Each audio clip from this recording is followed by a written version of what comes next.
தந்தி தொலைக்காட்சி நேயர்களுக்கு வணக்கம். நல்லதை சொல்வோம், நல்லதை செய்வோம், நல்லதே நடக்கும். இன்று 26/3/2026 வியாழக்கிழமை. திருவாதிரை நட்சத்திரம் இரவு 6:48 வரை, பிறகு புனர்பூசம்.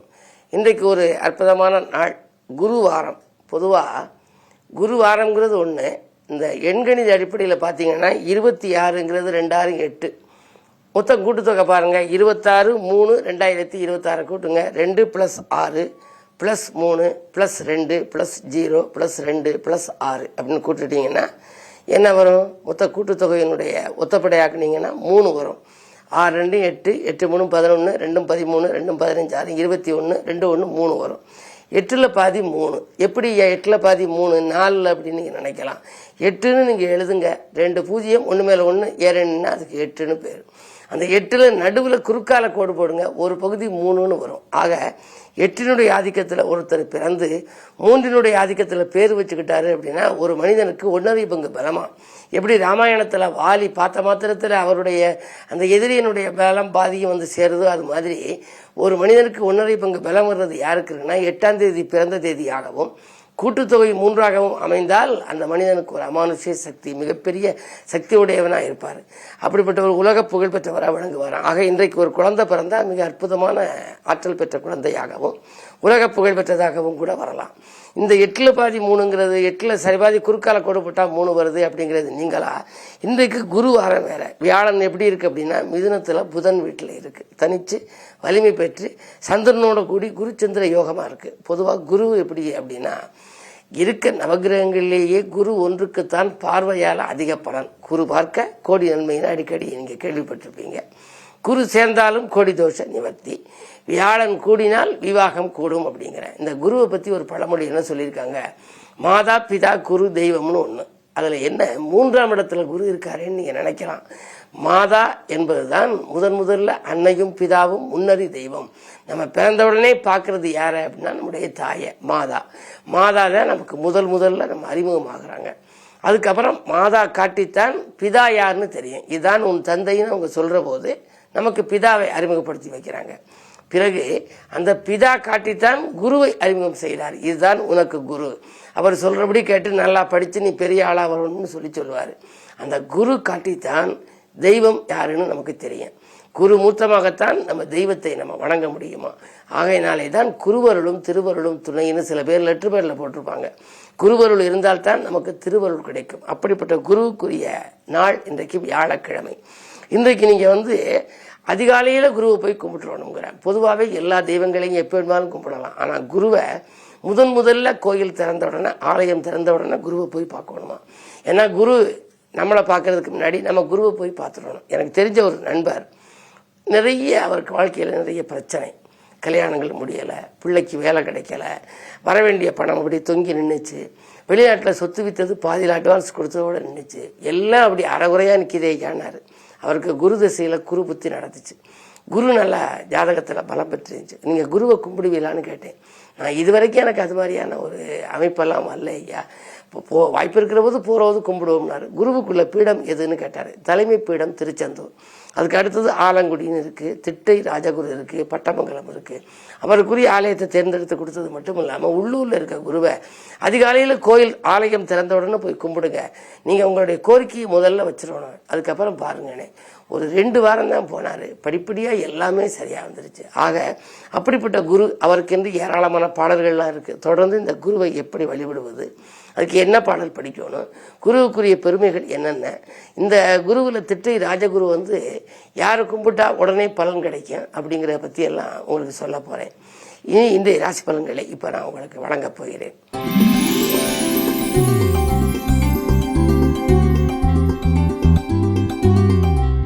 மேசராசி நேயர்களே, உங்களுக்கெல்லாம் இன்றைக்கு ஒரு யோகமான நாள், வெற்றிகரமான நாள், பணவரவு திருப்திகரமாக இருக்கும் நாள். ராசிநாதன் லாபஸ்தானத்தில் புதனோடு இணைந்திருக்கிறார், சகாயஸ்தானாதிபதி.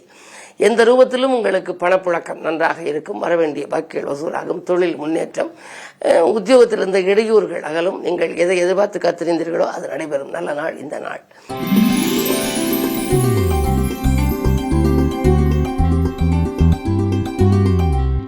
ரிஷபராசி நேயர்களே, உங்களுக்கெல்லாம் 2ஆம் இடத்திலே குரு இருக்கின்றார். லாபஸ்தானத்தில் ராசிநாதன் சுக்கிரன் அவரோடு இணைந்து தொழில் ஸ்தானாதிபதி சனியும் இருக்கின்றார். தொழில் வளம் சிறப்பாக இருக்கும். வாடிக்கையாளரின் எண்ணிக்கை அதிகரிக்கும். பம்பரமாக சுழன்று பணிபுரிவீர்கள். பக்குவமாக பேசி காரியங்களையும் சாய்த்துக் கொள்வீர்கள். வரவேண்டிய பாக்கிகள் வசூலாகும். புதிய திருப்பங்கள் ஏற்பட்டு முயற்சிகளில் வெற்றி கிடைக்கும். இந்த நாள் ஒரு நல்ல நாள்.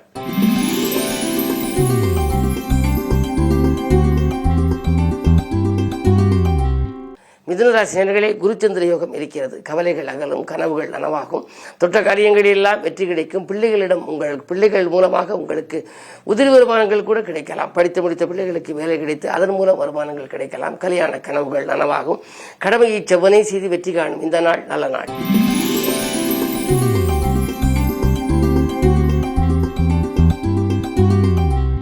கடகராசி நேயர்களே, உங்களுக்கெல்லாம் இன்றைக்கு தேக நலனுக்காக ஒரு தொகையை செலவிடும் சூழ்நிலை உருவாகும் நாள். அஷ்டமத்திலே செவ்வாய் இருப்பதால் கொஞ்சம் அலைச்சல் அதிகரிக்கும். ஆதாயம் குறைவாகவே கிடைக்கலாம். குடும்பச்சுமை கொஞ்சம் கூடும். பணத்தேவைகள் கடைசி நேரத்தில் தான் பூர்த்தியாகும். 2இல் கேது இருப்பதால் ஆன்மீகத்தின் மூலமாக லௌகீகத்தை சிறப்பாக அமைத்துக் கொள்ள இயலும். குறிப்பாக இன்று குருவாரம். குருவை கும்பிடுவது நல்லது.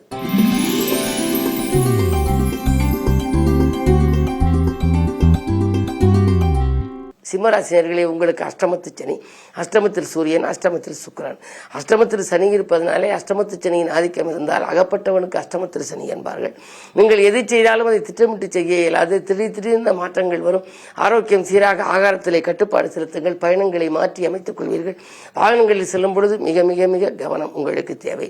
பொருளாதாரம் சிறப்பாக இருந்தாலும் மனக்கிளேசங்கள் அதிகரிக்கும் இந்த நாள்.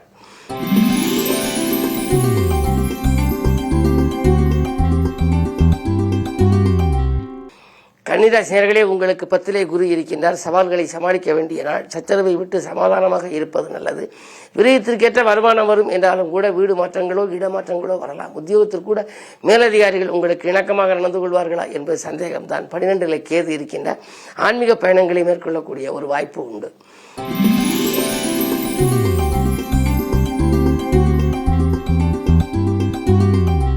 துலாம் ராசி நேயர்களே, உங்களுக்கு குரு பார்வை இருக்கின்றது. எனவே குடும்பத்திலே மகிழ்ச்சி கூடும்.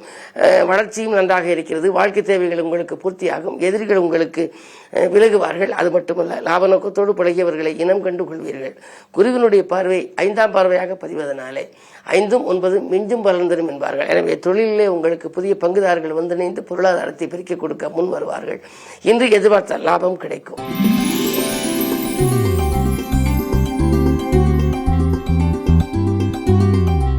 விருச்சிக ராசி நேயர்களே, உங்களுக்கு சந்திராஷ்டமம். எது செய்தாலும் கொஞ்சம் யோசித்தும் இறைவனை பூஜித்தும் செய்ய வேண்டும். அது மட்டுமல்ல, குடும்ப சுமையும் கொஞ்சம் அதிகரிக்கலாம். ஆரோக்கியம் சீராக. ஆகாரத்திலே கட்டுப்பாடு செலுத்துங்கள். வாங்கல் கொடுக்கல்களில் மிக மிக கவனம் தேவை. உத்தியோகத்திலே மேலதிகாரிகளால் சில தொல்லைகள் வரலாம். கொஞ்சம் கவனம் தேவை. சுகஸ்தானத்திலே ராகு இருக்கின்றார். என்ன இருந்தாலும் உங்களுக்கு நண்பர்களை நம்பி பொறுப்பு ஒப்படைத்தால் அது நடைபெறாமல் போகலாம். எனவே எதையும் நீங்கள் திட்டமிட்டு செய்ய இயலாது. இந்த நாளை இனிய நாளாக அமைத்துக் கொள்ள குருவை கும்பிடுவது நல்லது.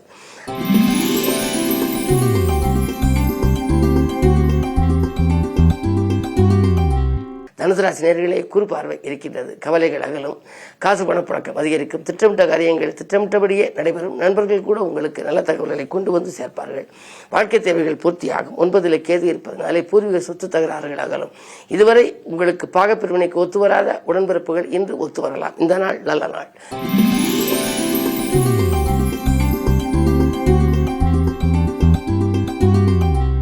மகர ராசி நேயர்களே, உங்களுக்கு இன்று 3ஆம் இடத்திலே சனி, 7ரை சனி விலகிவிட்டது.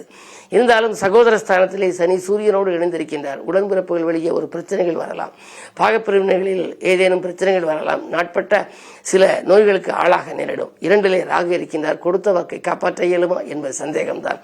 6ல் குரு இருப்பதனாலே உங்கள் முன்னேற்றத்தை நீங்கள் யாருக்கும் தெரிவிக்க வேண்டாம். பொதுவாக 6ல் குரு ஊரில் பகை என்பது பழமொழி. உங்களை பொறுத்தவரை குரு 12க்கு அதிபதி என்பதனாலே பாதிப்பு இல்லை என்றாலும் கூட மறைமுக எதிர்ப்புகளுக்கு மத்தியில் தான் உங்கள் வாழ்க்கை அமையும் என்பதால் உங்களுடைய முன்னேற்றத்தை விலாவாரியாக விமர்சிக்க வேண்டாம். இந்த நாள் இனிய நாளாக அமைய குருவை கும்பிடுவது நல்லது.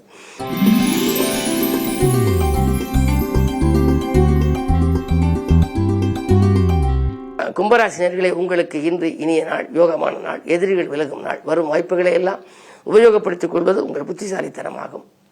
உங்களுடைய ராசிக்கு 2லே சனி. ராசிநாதன் 2ல் இருக்கின்ற பொழுது செல்வ வளம் சிறப்பாக இருக்கும். பாக்கிகள் வசூலாகி பரவசப்படுத்தும். அவரோடு 7க்கு அதிபதி சூரியனும் இருக்கின்றார். எனவே வாழ்க்கை துணைக்கு படித்து முடித்து வேலை இல்லையே என்று நினைத்தால் இப்பொழுது வேலை கிடைத்து அதன் மூலம் உதிரி வருமானங்கள் கூட வரலாம். இன்று உங்களுக்கு ஒரு இனிய நாள், வெற்றிகரமான நாள்.